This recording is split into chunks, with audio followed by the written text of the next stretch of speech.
దేవునికి స్తోత్రం. పరిశుద్ధ గ్రంథంలో ఈ రాత్రికాల సమయం మన యేసయ్య మన కొరకు సిద్ధపరిచిన వాక్యములకు ప్రవేశిద్దామండి. దేవునికి స్తోత్రం. సామెతల గ్రంథంలోకి వద్దాం. 28వ అధ్యాయం 13వ వచనం చదువుకుందాం. 28:13. అతిక్రమములను దాచిపెట్టువాడు వర్ధిల్లడు. వాటిని ఒప్పుకొని విడిచిపెట్టువాడు కనికరము పొందును. చక్కటి మాట. ప్రతి విశ్వాసి, ప్రతి ఒక్క దేవుని బిడ్డ గుర్తు పెట్టుకోవాల్సినటువంటి మాట ఏంటంటే, జీవితకాలంలో తుది శ్వాస విడిచేంత వరకు కూడా ఈ యొక్క విధానాన్ని మనం ఎన్నడూ మర్చిపోకూడదు. అతిక్రమము దాచిపెట్టువాడు వర్ధిల్లడు, వాటిని ఒప్పుకొని విడిచిపెట్టువాడు కనికరము పొందను. కాబట్టి ఈ రాత్రి మనం చూడబోయే అంశం ఏంటంటే, దేవుని కనికరం పొందావా అనే విషయాన్ని మనం చూడబోతున్నాం. కనుక దేవుని కనికరం పొందాలంటే ఏం చేయాలో వాక్యంలో ఇక్కడే ఉంది. మరి ఏం చేయాలో ఏం చేయకూడదో, నిజమైన విశ్వాసాలు ఏం చేయాలో ఏం చేయకూడదో, విశ్వాసులైన మనము కూడా మనుషులమే అయితే అందరూ మనుషులా కాదు, మనం ప్రత్యేకింపబడిన వారం. మన జీవితం చాలా ప్రత్యేకంగా దేవుడు ఆశిస్తున్నాడు, కోరుకుంటూ ఉన్నాడు. ఆయన ఎదుటి ఏ రీతిగా మనం జీవించాలో అది కూడా దేవుడు ఆశిస్తూ ఉన్నాడు. ఎలా జీవించాలి, ఎలా జీవించకూడదు అని దేవుడు ఆశిస్తున్నాడండి. అందుకే చూస్తున్నాం, అతిక్రమములను దాచిపెట్టువాడు వర్ధిల్లడు. కాబట్టి ఎంతటి గొప్ప భక్తులైనా, దేవుని బిడ్డలైనా, దేవుని ఎదుట తమ అతిక్రమాలు ఎవరైతే దాచి పెడతారో వాళ్ళు ఎన్నడూ కూడా ఏ విషయాలు కూడా వర్ధిల్లరు. వాడి జీవితం అలా ముగిసిపోవాల్సిందే. నిజమైనటువంటి దేవుని ప్రజలకు శ్రమలు వస్తాయి, రావని చెప్పట్లేదు. వస్తుంటాయి, పోతుంటాయి, కష్టాలు వస్తాయి, శ్రమలు వస్తాయి, నిందలు వస్తాయి, వేదనలు వస్తాయి, బాధలు వస్తాయి, రోగాలు వస్తాయి. అన్నీ సర్వసాధారణమే. అన్ని జనులకు వస్తాయి, మనకు వస్తుంది. బట్ ఇక్కడ మనం చూసేది కష్టమా నష్టమా అనేది కాదు, వర్ధిల్లడమో ఆత్మీయ జీవితంలో కావచ్చు, భౌతికమైన జీవితంలో కావచ్చు, ప్రతి విషయంలో వర్ధిల్లుట. వర్ధిల్లాలి అంటే ఏం చేయాలో ఇక్కడ మనకు అర్థమైపోయింది. అతిక్రమం దాచిపెట్టేవాడైతే ఎన్నడూ కూడా వర్ధిల్లడు. అయితే దేవుని ప్రజలకు దేవుని వాక్యం ఎంత చక్కగా తెలిసినా కూడా ఒక రకమైనటువంటి భ్రమలో ఉంటారు కొంతమంది. ఏం భ్రమ అంటే, నేను చెప్పకపోతే దేవునికి తెలియదు అని ఒక భ్రమ. అది మనుషులకైతే మనం చెప్పకపోతే తెలవదు. నిజమే, మనుషులకు తెలియదు. మరి దేవుని కూడా ఒక మనిషిలాగా మనం భావిస్తే అది ఎంతవరకు కరెక్ట్? అది పైగా మనం ఎవరు? దేవుని ప్రజలం. అంటే దేవుని తెలుసుకొని దేవుని విశ్వసించిన వారం. అంటే దేవుడు అంటే ఏందో మనకు తెలుసు, ఆయన ఎవరో తెలుసు, ఆయన ప్రభువైన యేసుక్రీస్తు అని మనకు బాగా తెలుసు. ఆయనలో విశ్వాసం ఉంచాం. ఆయన ఎంత గొప్ప దేవుడో, ఏం చేశాడో కూడా మనకు తెలుసు. ఎన్నోసార్లు చెప్తుంటాం, ఈ సర్వ సృష్టిని దేవుడు చేశాడు. ఈ సృష్టి దేవుని మహిమను వివరిస్తూ ఉంది. ఈ సృష్టి దేవుని మహిమను వివరిస్తూ ఉంది. ఈ సృష్టి యావత్తు దేవుడే ఏర్పాటు చేశాడు, సృష్టించాడు, తన మాటతో సృష్టించాడు అని నేను ఈరోజు కొత్తగా చెప్పనక్కర్లా. ఎంతోమంది ఎన్నోసార్లు చెప్పిన మాట, ఎన్నోసార్లు ప్రార్థనలు ఉపయోగించే మాట, ఎన్నోసార్లు ఆరాధనలు ఉపయోగించే మాట అయినప్పటికీ కూడా ఒక భ్రమ. ఏంటో తెలుసా? అంత గొప్ప దేవుడని నువ్వు తెలుసుకొని ఉన్నావు.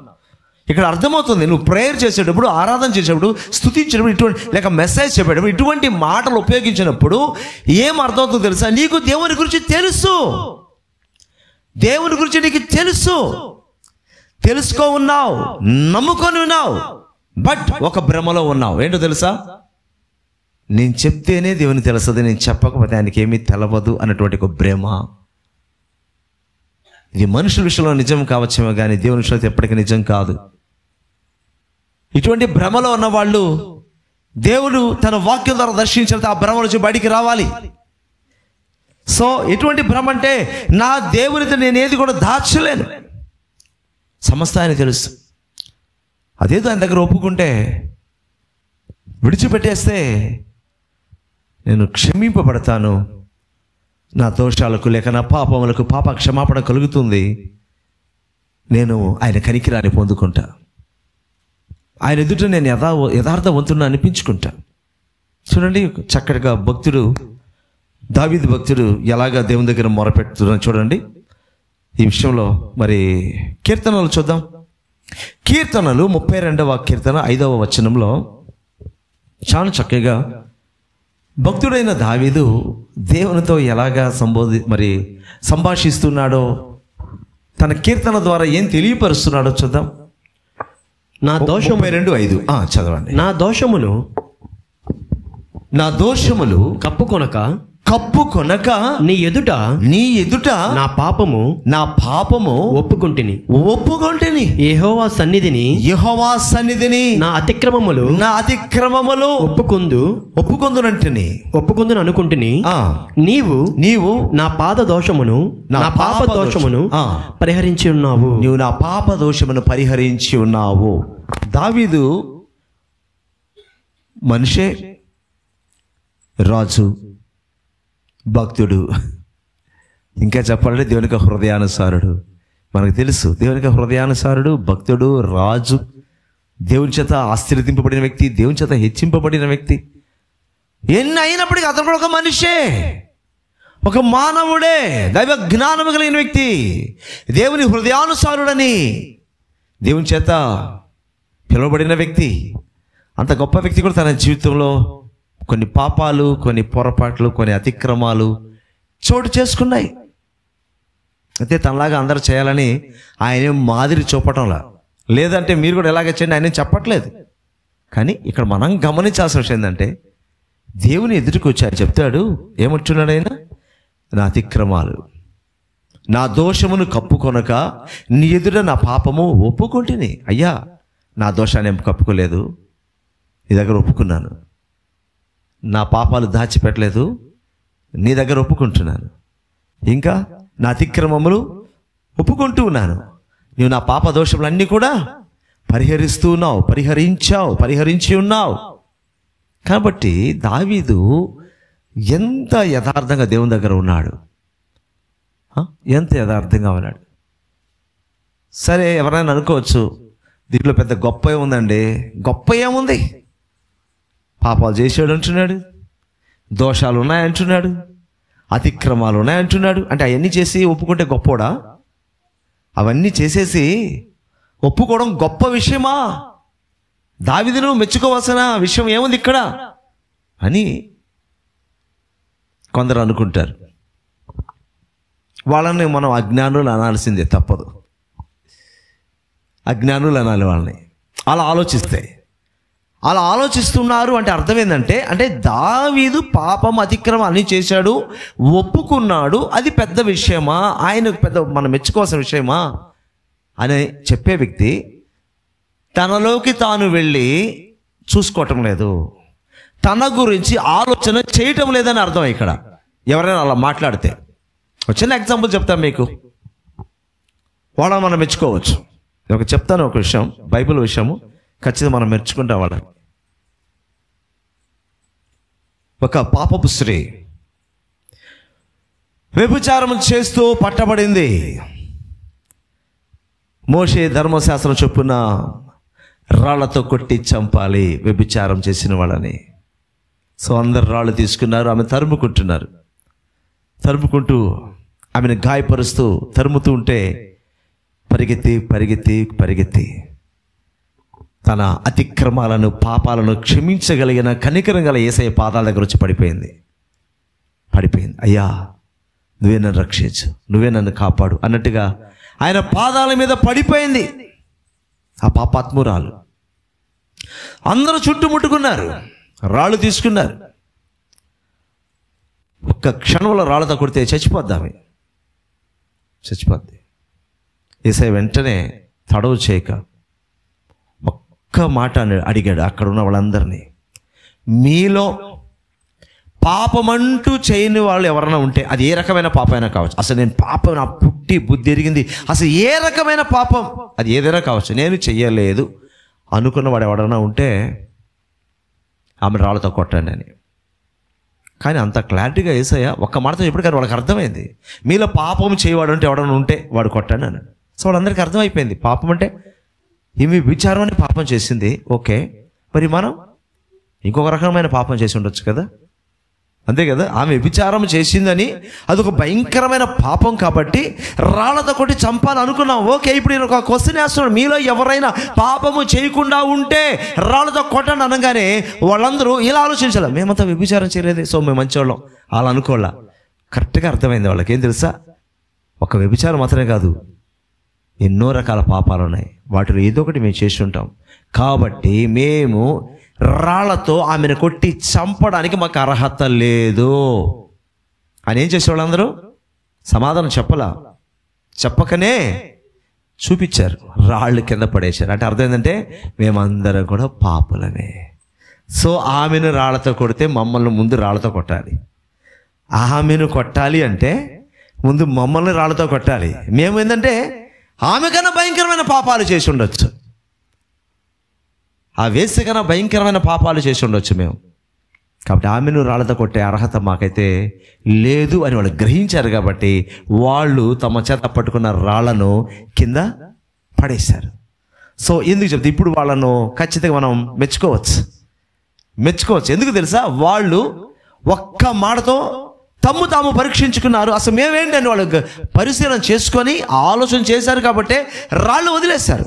ఎందుకు ఈ మాట చెప్తున్నా నేను, దావీదుని ఎవరైనా అది పెద్ద విషయమా, ఆయన ఒప్పుకోవడం పెద్ద విషయమా, తప్పులు చేశాడు అంటున్నారు, అతిక్రమాలు అంటున్నారు, పాపాలు అంటున్నారు, ఒప్పేసుకుంటే పెద్ద విషయమా, ఆయన మెచ్చుకోవాలా? అలా ప్రశ్నించే వాళ్ళకి ఇందాక మేము చెప్పాను కదా, రాళ్ళతో మీరు కొడతారా, పాపం లేదంటే వెంటనే పడేస్తారే, వాళ్ళ మనం మెచ్చుకోవచ్చు. ఎందుకంటే వాళ్ళు తమలో ఉన్న పాపాన్ని వాళ్ళు గుర్తించారు. మేము కూడా పాపులమే, వేరే చేసి ఉండొచ్చు, బట్ పాపులమే. ఎవరైనా కామన్గా చెప్పే పదం పాపము, కామన్గా ఒక ఓడి వాడతాం అంతే. పాపం అంటే ఒక్క వ్యభిచారం మాత్రమే కాదు కదా, ఆజ్ఞాతిక్రమమే పాపం. నువ్వు ఏ విషయంలో ఆజ్ఞాతిక్రమం చేసినా అది పాపమే. సో ఇక్కడ దావీదు విషయంలో నిశ్చయంగా మనం మెచ్చుకోవాల్సిన విషయం, అనుసరించాల్సిన విషయం, ఈ ప్రపంచంలో ప్రతి మనిషి కూడా పాపే. ప్రతి మనిషి శరీరంలో పాప స్వభావం ఉంటుంది, అది ఏ వయసు అయినా కావచ్చు. ఒక వయసులో చెడ్డోళ్ళుగా ఉంటారు, ఒక వయసులో మంచోళ్ళు అయిపోతారు. ఏమి లేదు. ముసలోళ్ళు అయిపోతారు, మంచోళ్ళు అయిపోతారా, పరిశుద్ధులు అయిపోతారా? క్రియలతో కాకపోయినా ఆలోచనలతో పాపం చేసేవాళ్ళు ఎంతమంది ఉంటారు? కాబట్టి ప్రపంచంలో ఏ మనిషి కూడా పరిశుద్ధుడు కాదు, పాపి. క్రీస్తు యేసు రక్తం చేత మనం కడగబడ్డాం, నీతిమంతులు తీర్చబడ్డాం. అయితే మనం ఆయన ఎదుట ఎప్పుడు కూడా ఎలా ఉండాలంటే అతిక్రమం దాచిపెట్టే పరిస్థితులు ఉండకూడదు, మన పాపములు దాచిపెట్టే పరిస్థితుల్లో ఉండకూడదు. దావీదు అన్యుడా కాదు కదా, విశ్వాసే కదా, భక్తుడే కదా, దేవుని చేత ఆశీర్వదింపబడిన వ్యక్తే కదా, దేవుని హృదయాన్ని మనసును ఎరిగి ఆయన ఫాలో చేస్తున్న వ్యక్తే కదా. నేను అంతటి వ్యక్తి తన జీవితంలో ఇలాంటి పొరపాటు చేసినప్పుడు, ఏమో నేను మహారాజుని, గొప్ప స్థితికి వచ్చేసాను, నేను గొప్ప భక్తుడిగా ఎంచబడ్డాను, ఈరోజు నేను ఓపెన్గా బయటికి నేను పాపిని, లేకపోతే నాలో పాపం ఉంది, నాలో అతిక్రమం ఉంది అని చెప్పుకుంటే నేను వీళ్ళందరూ ఎదుట ఏమైపోవాలి? అంతే కదా. ఒప్పుకుంటారా? ఆ పొజిషన్లో ఉన్న వాళ్ళు ఒప్పుకుంటారా? చేసినా కూడా ఏది ఒప్పుకోరు. నేను పరిశుద్ధుడనే, నేను భక్తుడనే, మహాభక్తుడిని, మహారాజుని, నాలో ఒక చిన్న పొరపాటు కూడా లేదు అని గంభీరంగా చెప్తారే తప్ప దావీదులాగా ఒప్పుకోరండి. అలా గంభీరంగా చెప్పగలిగిన అర్హత ఒక్కరికి ఉంది, ఆయన ప్రభువైన యేసుక్రీస్తు. నాలో పాపం ఉన్నదని మీలో ఎవరైనా నేరస్థాపన చేయగలరా? ఎవరు చేయలేరు. ఆ మాట ప్రజల ఎదుట సవాలుగా చెప్పిన దమ్మున్నటువంటి దైవ మానవుడు ఎవరంటే యేసుక్రీస్తు మాత్రమే. ఈ దమ్ము ప్రపంచంలో ఎవరి కూడా ఉండదు. ఎంత గొప్ప భక్తుడైనా చెప్పాల్సిన, అయ్యా నాలో కూడా ఏదో ఉన్నదయ్యా, లేకుండా లేదయ్యా, ఆయన దగ్గర ఒప్పుకుంటున్నాను, క్షమింపడుతున్నా, అంతే తప్ప నేనేం పెద్దగా మీకన్నా గొప్పవాడేమీ కాదు. సో ఇక్కడ దావీదును అంత గొప్ప పొజిషన్లో ఉన్న వ్యక్తి అంత ఓపెన్గా చెప్తున్నాడంటే నిజంగా మనం సంతోషించాలి. అయితే మనం నేర్చుకోవాల్సిన విషయం కూడా ఉంది. మన జీవితకాలం అంతా కూడా దేవుని ఎదుట యథార్థంగా ఉండడం నేర్చుకోవాలి. ఎందుకో తెలుసా, ఇక్కడ మనం ఒక విషయం, మొదటిదిగా ఒక విషయం గమనించాలి. దేవుని దగ్గర మన పాపాలు దాచగలమా? ఈ క్వశ్చన్ వేసుకోవాలి ప్రతి విశ్వాసి. అన్యులకి తెలవదు, ఇది అన్నీ తెలీదు, అన్యులకి తెలీదు. మనం దేవుని బిడ్డలు, మనకు వాక్యం తెలుసు, దేవుని గురించి తెలుసు. కాబట్టి మనము ఒక్క ప్రశ్న వేసుకోవాలి. ఎందుకంటే దాచేవాళ్ళు ఈ ప్రశ్న వేసుకోవాలి. దాచేస్తే అని తెలియదులే అనుకుంటారు కదా, వాళ్ళు ఒక ప్రశ్న, దేవుని ఎదుట నేను నా పాపములను దాచగలనా? కీర్తనలో 90లో చూడండి 8వ వచనంలో, 90వ కీర్తన 8వ వచనం, మా దోషములను నీవు నీ ఎదుట ఉంచుకొని ఉన్నావు, నీ ఎదుట ఉంచుకొని ఉన్నావు. నీ ముఖ కాంతిలో మా రహస్య పాపములు కనబడుచున్నవి. చూసారా భక్తుడు ఏం చెప్తున్నాడు ఇక్కడ? మోషే గారు రాసిన 90వ కీర్తన ఇది. మా దోషములను నీవు నీ ఎదుట ఉంచుకొని ఉన్నావో. దేవుని ఎదుటుంది మన దోషాలన్నీ క్లియర్గా. ఇంకేంది? నీ ముఖ కాంతిలో మా రహస్య పాపములు. ఏం పాపాలు అంటే ఇది? పాపాలు, రహస్య పాపాలు. పబ్లిక్లో అందరికి తెలిసిపోయి కొన్ని పాపాలు ఉంటాయి, కొన్ని రహస్యంగా ఎవరికి తెలియదు, ఆ వ్యక్తికి మాత్రమే తెలుసు. అలాంటి పాపాలు ఉంటాయి. అర్థమవుతుంది? రహస్య పాపములు. సో అది ఎంత రహస్య పాపమైనా ఆయన ముఖ కాంతిలో ఏమవుతుందంట? అన్నీ కనిపించేస్తుంది. ఇప్పుడు మొత్తం చీకటి అండి, మొత్తం చీకటి. ఆ చీకటిలో ఒకరికొకరు ఏం కనిపించట్లేదు, సరేనా? సో అలాంటి చీకటిలో కొంతమంది రకరకాల పాపాలు చేయడానికి ఆ చీకటిని ఒక పరదాగా వాడుకుంటారు. చీకటి మనం ఎవరు కనిపించాం, మనం ఏం చేసినా కనిపించదు. అయితే సడన్గా టార్చ్ లైట్ వేస్తారు అక్కడ ఎవరి మీదన్నా, కనిపించదా? మొత్తం కనిపించకపోయినా వాళ్ళు కనిపిస్తారు. వాళ్ళు ఏం చేస్తుందో కూడా కనిపిస్తుంది. సడన్గా లైట్ వేసినా, లేదా సడన్గా వాళ్ళ మీద టార్చ్ లైట్, ఒకవైపు మనకు ఏదో డౌట్ వచ్చి అక్కడ ఒక లైట్ వేసాను అనుకోండి, తెలిసిపోద్ది మొత్తం. జస్ట్ మనుషులు మనం ఒక చిన్న టార్చ్ లైట్ తీసుకొని అలా వేస్తేనే అంత భయంకరమైన చీకటి వాళ్ళు చేస్తున్న తప్పు కూడా మన కంటికి కనిపించేస్తుంది కదా. అయితే దేవుని ముఖ కాంతిలో మన రహస్యంగా చేసే పాపాలు కూడా, అంటే పబ్లిక్లో చేసేదే కాకుండా రహస్యంగా చేసేదే కనిపిస్తుంది. మరి పబ్లిక్లో చేసే దేవుని తెలీదా? తెలుస్తుంది. సో దీన్ని బట్టి మనం అర్థం చేసుకోవాలి, దేవుని దగ్గర మనం ఏది దాచలేము. అంత మాత్రానికి దాచడాలి ఎందుకు ట్రై చేయాలి? అది దేవుడు చెప్పేది. దేవుని దగ్గర ఎందుకు మనం ప్రయత్నం చేయాలి దాచాలని?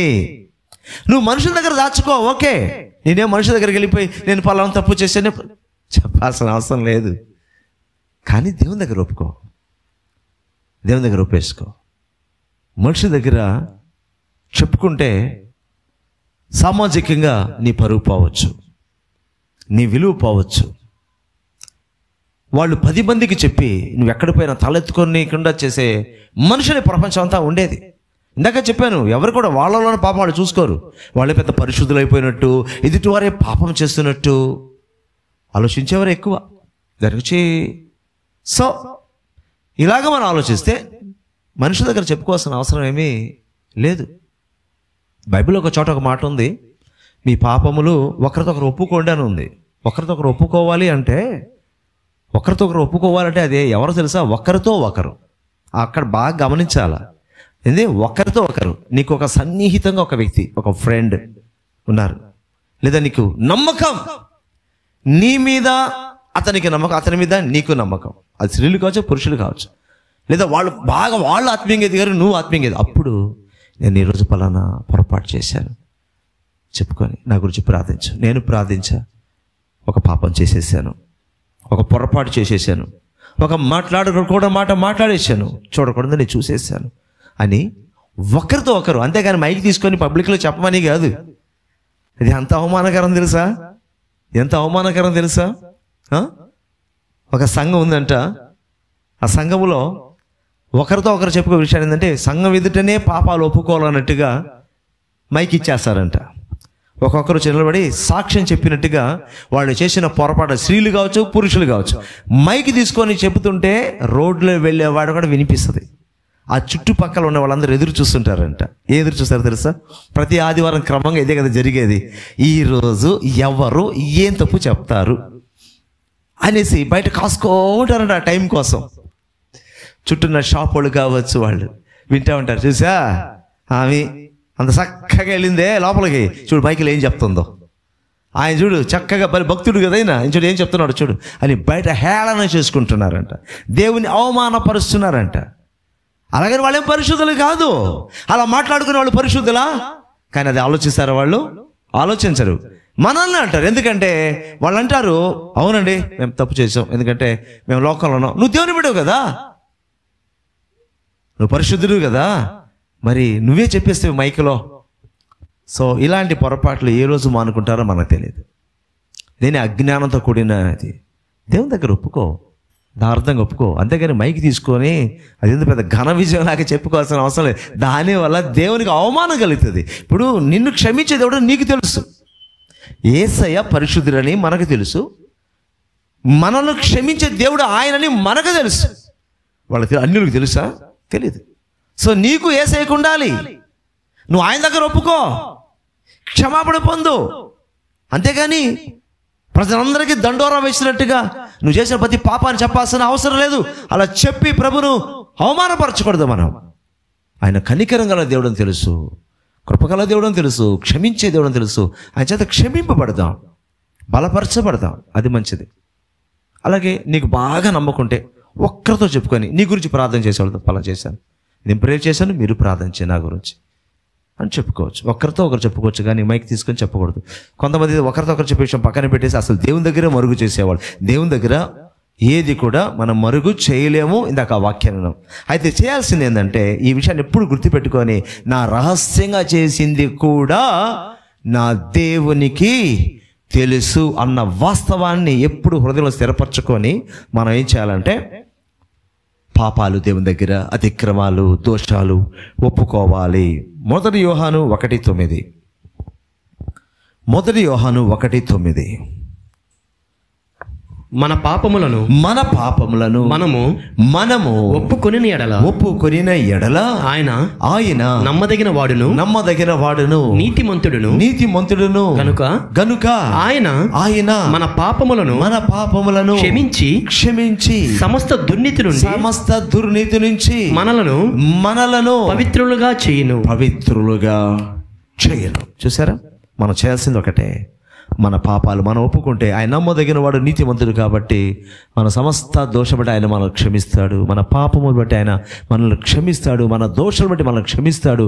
ఆయన మన కొరకు చిందించిన అమూల్యమైన పవిత్ర రక్తంతో మనల్ని నిలువెల్ల ప్రోక్షించి శుద్ధీకరించి ఆయన ఏం చేస్తారు? సమల్ని ప్రత్యేకంగా కడగబడిన పాత్రలాగా మరలా దేవుని సన్నిధిలో నిలబెడతాడు. హల్లెలూయా. ఇప్పుడు మనం ఎంత డబ్బు పెట్టి బంగారు నగ కొన్నాం అనుకోండి, ఒక మంచి నగ కొన్నాం, చాలా మనకు తెలుసు ఈరోజు బంగారం ఎంత విలువైందో, రోజు రోజుకి దాని రేటు పెరిగిపోతుంది. సో నువ్వు వేలల్లో పెట్టుకున్నా, లక్షల్లో పెట్టుకున్నా, దాన్ని కొన్నప్పుడు ఎలా ఉంటుంది? అది దగ్గర మెరిసిపోతాడు. షాపులో కొన్నప్పుడు బంగారమే కాదని చెప్పను. సో నువ్వు డైలీ వాడచ్చు, లేదా అప్పుడప్పుడు వాడొస్తూ ఉండొచ్చు. నువ్వు వాడినా వాడకపోయినా కొంతకాలానికి ఆ బంగారు నగలు ఎట్లుంటే తెలుసా? డల్ అవుతాయి, పాలిష్ పోతుంది దాని మీద. నువ్వు కొన్నప్పుడు పాలిష్ ఉండదు, పాలిష్ తగ్గిపోతుంది, డల్గా అయిపోతుంది. బంగారు నగరు చూసి కూడా నువ్వేమనుకుంటావు అంటే ఇదేంది టైప్ అయింది డల్గా, ఎలా వేసుకుని రాలి ఫంక్షన్కి? దీన్ని బంగారే కానీ డల్గా ఉంది. ఈ డల్గా ఉన్నటువంటి నగని ఆర్నమెంట్ని ఎలా ధరించుకొని పెళ్ళికి వెళ్ళాలి? ఎవరైనా చూస్తే దీన్ని ఏమనుకుంటారో తెలుసా? ఇత్తడి నగలు అనుకుంటారేమో, బంగారు నగలు అనుకోరు. ఇది ఇత్తడి నగలు అని అనుకుంటారు. ఎందుకంటే చాలా మంది ఇత్తడి నగలు వేస్తున్నారు కాబట్టి, రోల్డ్ గోల్డ్ వాడుతున్నారు కాబట్టి. ఏమండి? సో ఈ డల్గా అయిపోయింది. నిజం ఇది నాకు తెలుసు బంగారం అని, బట్ అది ఏమైపోయింది? డల్ అయిపోయింది. దీన్ని నేను ఇలాగే వేసుకొని వెళ్తే చూసేవాళ్ళు ఇది ఇత్తడి నగలు అనుకుంటారు. అనుకుని వాళ్ళు ఏం చేస్తారు తెలుసా? వెంటనే దాన్ని పాలిష్కి పంపిస్తారు. పాలిష్ చేయించి, పాలిష్ చేస్తే ఏమవుతుంది? మళ్ళీ దగ్గర మెరుస్తుంది. అప్పుడు అలంకరించుకొని వెళ్తారు. సో మనం కూడా యేసయ్య రక్తము చేత కడగబడ్డాం, పాలిష్ చేయబడిన ఆర్నమెంట్ లాగా మెరిసిపోతూ ఉంటాం. కొంతకాలానికి ఏమవుతుందో తెలుసా, ఈ లోకంలో ఉన్నాం కదా, ఏదో ఒక దోషం, ఏదో ఒక అతిక్రమం వాళ్ళకి వచ్చేసి డల్గా అయిపోతాం. యేసయ్య దగ్గర వచ్చి పాప క్షమాపణ కోరినప్పుడు, పశ్చాత్తాపడినప్పుడు, ఆయన ఎదుట మన అతిక్రమాలు, దోషాలు, పాపాలు ఒప్పుకున్నప్పుడు ఆయన ఏం చేస్తారు సార్, ఆత్మీయ జీవితంలో డల్గా మారిపోయిన మనల్ని తన ప్రశస్త రక్తం మరలా ప్రోక్షించి మరలా దగ్గ దగ్గ దగ్గ దగ్గ మెరిసి పాలిష్ పెట్టిన ఆర్నమెంట్ లాగా మెరిసిపోయి ఆయన సన్నిధిలో ఆయన మహిమపరుస్తాం. హల్లెలూయా. ఇది మన సొంతగా చేసుకోలేం, యేసయ్య మనం చేస్తాడో లేక. సో మీకు అర్థమవడానికి ఆ విషయం చెప్పాను. అతిక్రమము దాచిపెట్టేవాడు వర్ధిల్లుడు, కానీ దాన్ని ఒప్పుకొని విడిచిపెట్టేవాడు ఒప్పుకొని విడిచిపెట్టడం అంటే జరిగితే మనము దేవుని యొక్క కనికరాన్ని పొందుతాం. సో మనం ఈరోజు ఈ విషయంలో ఏం చూస్తున్నామంటే, దేవుని దగ్గర అయితే మనము మన పాపాలు ఒప్పుకోలేం అన్నది ఇది ఒక పాయింట్, ముఖ్యమైన విషయం. రెండవది అయితే నెక్స్ట్ నేను ఏం చేయాలంటే, నా పాపాలు నేను ఒప్పుకోవాలి. ఒప్పుకుంటే ఏమి కలుగుతుందంటే, ఆయన తన రక్తంతో మరలా నన్ను శుద్ధి చేసి మరలా ఆయన సదిలో ప్రత్యేకంగా నిలబెడతాడు. ఇది ఎప్పటిదాకా జరగాలి తెలుసు? ఇది ఈరోజు చచ్చిపోతాం అనుకో, ఆ టైంలో కూడా జరగాల. ఎవరైనా కావచ్చు, ఎంత పెద్ద భక్తుడైనా కావచ్చు, చనిపోయే ముందు కూడా యేసయ్యా నీ రక్తంతో నన్ను పవిత్రపరచయ్యా. చివరికి ఒక మాట చెప్పి ముగిచ్చేస్తా. కరోనా టైంలో ఒక గొప్ప దైవజనునికి కరోనా వచ్చింది. హాస్పిటల్ అడ్మిట్ చేస్తున్నారు. చిన్న సేవకుడు కాదు, ఆయన అందరికీ తెలిసినట్టు గొప్ప సేవకుడు. నేను పేరైతే చెప్పాను. ఇంకా డాక్టర్స్ అందరూ కూడా చేతులు ఎత్తేస్తున్నారు. చనిపోయే పరిస్థితి వచ్చింది. సేవ అభివృద్ధి అయిపోయింది. ఈయన కరోనా వచ్చి చనిపోయే పరిస్థితిలో ఉన్నాడు. ఆయన ఏం మాట్లాడుతున్నాడంటే దేవుని దగ్గర, దేవా వెంటనే నన్ను తీసుకోవద్దు, నేను బ్రతకాలని కోరుకోవటం లేదు, కానీ బతికిసే నీ సేవ చేస్తా, తీసేసుకుంటే నీ రాజ్యానికి వస్తా, కానీ ఒకటి, నన్ను వెంటనే తీసేసుకోవద్దు, కొంత టైం ఇవ్వు, నా దోషాలు అపరాధాలు చాలా అన్నీ ఒప్పుకోలు ప్రభు అన్నాడు. అంత గొప్ప దైవజనుడు ఏం చెప్పి తెలుసా, నాలో చాలా దోషాలు ఉన్నాయి, చాలా బలహీనతలు ఉన్నాయి, చాలా పాపాలు ఉన్నాయి, ఎన్ని ఒప్పుకొని పాప క్షమాపణ పొందేవరకైనా నా కొంత ఆయుష్ ఇవ్వు అని దేవుని బతిమలాడుకున్నాడు. అయితే దేవుని మహాకృప, ఆయన చనిపోలేదు, బతికాడు. హల్లెలూయా. దేవుడు స్వస్థత ఇచ్చాడు, క్షమాపణ పొందుకున్నాడు, దేవుని ద్వారా స్వస్థత పొందుకున్నాడు, సేవలో ముందు కొనసాగుతున్నాడు. దేవునికి స్తోత్రం. అలాగని పాపాన్ని ఇక్కడ ప్రోత్సహించడం కాదు, పాపం చేయమని ప్రేరేపించట్లేదు, ప్రోత్సహించట్లేదు. అయితే ఒకటి, నువ్వు ఎంత జాగ్రత్తగా జీవించాలనుకున్నా కూడా ఇలాంటి పరిస్థితి వస్తే నువ్వు వెనక్కి వెళ్ళిపోవద్దు, లేదా దేవుని దగ్గర దాచవద్దు. ఈ రెండు గుర్తుపెట్టు. వెనక్కి వెళ్ళిపోకూడదు. కొంతమంది వెనక్కి వెళ్ళిపోతారు. ఏంటంటే, అయ్యో నేను ఇంత భక్తుడిని, భక్తురాల్ని, ప్రార్థన పరురాల్ని, ఇంత బాగా దేవుని గురించి ఇలా చేసి ఈరోజు ఇలా అయిపోయానే, ఇంకా నేను ఆయన దగ్గర ముఖం కూడా చూపించలేను పరిస్థితుల్లో ఉన్నాను, ఇంకా నాకు దేవుని దగ్గర నేను నిలబడలేను, ఆయనకి నా ముఖం చూపించలేను, నేను చాలా షై ఫీల్ అవుతున్నాను దేవుని దగ్గర, సో నేను ఇంకా ఎందుకు అనేసి కొంతమంది వెనక్కి వెళ్ళిపోతారు. లేదా సాతాను వాళ్ళ హృదయాలు పుట్టిస్తాడు, ఇంకెందుకు నువ్వు చర్చి, ఇంకెందుకు నీకు వాక్యం, నువ్వు బైబిల్ తాకబాక, నీ అర్హత లేదు. సాతాను లోనికి వచ్చి అలాంటి ఆలోచన పుట్టిస్తాడు. ఆ ఆలోచన తీసుకొని దేవుని బిడ్డలు వెనక్కి వెళ్ళిపోతారు కొంతమంది. అలాంటి వాళ్ళు కూడా ఉంటారు. సో అలాంటి పరిస్థితి ఎవరన్నా ఉంటే వద్దు, నువ్వు వెనక్కి వెళ్ళవద్దు, నిలబడు, ఆయన దగ్గరకు వచ్చే అంతే, ఆయన దగ్గరకు వచ్చేసే అంతే, ఆయన దగ్గరికి వచ్చేసే అంతే. వచ్చేస్తే నువ్వు దేవుని దగ్గర క్షమాపణ అడుగు. చిన్నప్పుడు ఒక చిన్న సంఘటన, జోసఫ్ విషయంలో మేము ఇక్కడ ఉన్నప్పుడు, జోసఫ్ ఏదో ఒక చిన్న పొరపాటు చేశాడు ఇంట్లో. చిన్నోడు కదా, పుట్టోడు ఏదో చేసినప్పుడు కోపం వచ్చేసింది, నాకు చాలా కోపం వచ్చేసింది. కొట్టడానికి ఇంకా చాలా కోపం వచ్చేసి కొట్టడానికి లేచాను. నా ఫేస్ చూసి అర్థమైపోయింది, నా ఫీలింగ్ చూసి, కొట్టేస్తాడు డాడీ అని చెప్పి ఇక్కడ ఈ సందులోనే చిన్నప్పుడు బయటకు వచ్చేసి పరిగెత్తుతున్నాడు. నేను కూడా ఫాస్ట్గా నడుస్తున్నా. గేట్ దాకా వెళ్ళిపోయి ఆగిపోయి బయట గేట్ దగ్గర ఆగిపోయి తిరిగి 2 చేతులు వేసుకుని, daddy sorry daddy, sorry daddy, sorry daddy. ఆగిపోయాడు, సారీ చెప్పాడు. నేను వెంటనే ఎప్పుడైతే జోసఫ్ చేతులు దండం పెట్టి సారీ డాడీ అన్నాడో, నాలో కోపం అలా తగ్గిపోయి ఊరికే అలా తట్టి అప్పటికిరా అని తీసుకెళ్ళిపోయాడు. అని చెప్తానంటే ఒకటి గ్రహించాడు.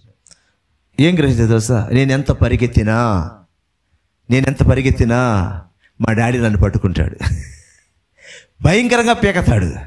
అది ఆగిపోయి సారీ చెప్తే కొట్టు, కోపం తగ్గుతుంది. అంత చిన్న వయసులో బిడ్డ అది గ్రహించాడు. సో ఆధ్యాత్మికంగా మనం కూడా ఎక్కడికి పారిపోతాం? మనం దేవుని దగ్గర నుంచి ఒక తప్పు చేసేసాం అనుకోండి, పారిపోగలమా దేవుని దగ్గర నుంచి? ఎక్కడ పారిపోయినా పట్టుకుంటాడు ఆయన. సో మనం ఏం చేయాలా? పారిపోకూడదు. ఆగిపోయి, ప్రభువా తప్పు చేస్తే నన్ను క్షమించు, నన్ను క్షమించు, నన్ను క్షమించు, నన్ను బలపరచు, ఇక మీద అలా చేయకుండా నాకు ఆ శక్తి నీవు అని అడిగినప్పుడు ఆ యొక్క వ్యక్తిని దేవుడు అద్భుతంగా బలపరిచి నిలబెడతాడు. సో మొదటి వరకు గురించి మనం మాట్లాడేటప్పుడు మన ఇంటి కూడా ఒకసారి మనం చూసుకోవాలి. సో మనం జాగ్రత్త పడాలి. దేవుడైతే ఎవరిని కూడా మ్యాక్సిమం 99.9% వరకు కూడా మననైతే ఆయన వదులుకోవాలని ఎప్పుడు అనుకోడు. ఆయన మనం కావాలనే కోరుకునే దేవుడు, కానీ నాకు వద్దా అనుకునే దేవుడు అయితే కాదు. అవకాశం ఇస్తూనే ఉంటాడండి. దేవునికి మహిమ కలుగునుగాక. మనందరం దేవుని కనికరాన్ని పొందే అనుభవంలోకి వద్దాం. ప్రభు సందేశాన్ని దీవించునుగాక. ఆమేన్.